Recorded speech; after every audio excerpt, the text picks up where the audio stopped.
నేటి విద్యార్థులే రేపటి తెలంగాణ పునాదులు. ఎమ్మెల్యే బుగ్గన మనోహర్ రెడ్డి సంక్షేమ వసతి గృహాల్లో వసతులపై అధ్యయనం చేసే ప్రక్రియలో భాగంగా రాష్ట్ర ముఖ్యమంత్రి రేవంత్ రెడ్డి పిలుపు మేరకు తాండూరు పట్టణంలోని మైనారిటీ బాలికల రెసిడెన్షియల్ స్కూల్లో విద్యార్థుల ముఖాముఖి కార్యక్రమంలో పాల్గొని విద్యార్థులతో కలిసి భోజనం చేసిన MLA Buggana Manohar Reddy common date memo కరపత్రాన్ని ఆవిష్కరించారు. ఈ సందర్భంగా ఎమ్మెల్యే మాట్లాడుతూ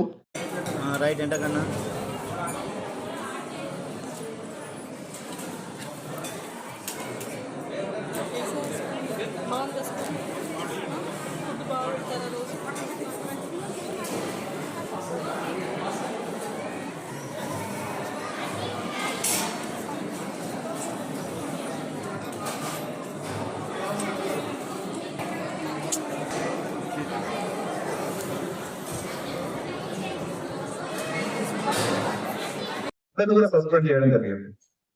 కనుక అందరూ కూడా జాగ్రత్తగా, ఎందుకంటే పిల్లలు మా తల్లిదండ్రులు పేరెంట్స్ కూడా ఎన్నో ఆశలు పెట్టి ఇక్కడ చేర్చుకోవడం జరిగింది. ఇప్పుడు నరసింహ చెప్తున్నారు, నాకు పాప ఉన్నారు, పాప డిగ్రీ చేస్తా ఉంది, ఎంటర్మీడియట్ చేస్తా ఉంది, 9th చేస్తా ఉంది అని చెప్పండి. ఎంతో కోటి ఆశలతో ఇక్కడ మన పైన పెట్టుకున్నారు. కనుక ఆ వాదనలు కానీ మేనేజ్మెంట్ కానీ వారి పైన సుందరమైన బాధ్యత, వాళ్ళ పిల్లల రెస్పాన్సిబిలిటీ మనం చూసుకోవాలని చెప్పి కూడా తెలియజేసుకుంటూ నాకు అవకాశం ఇచ్చిన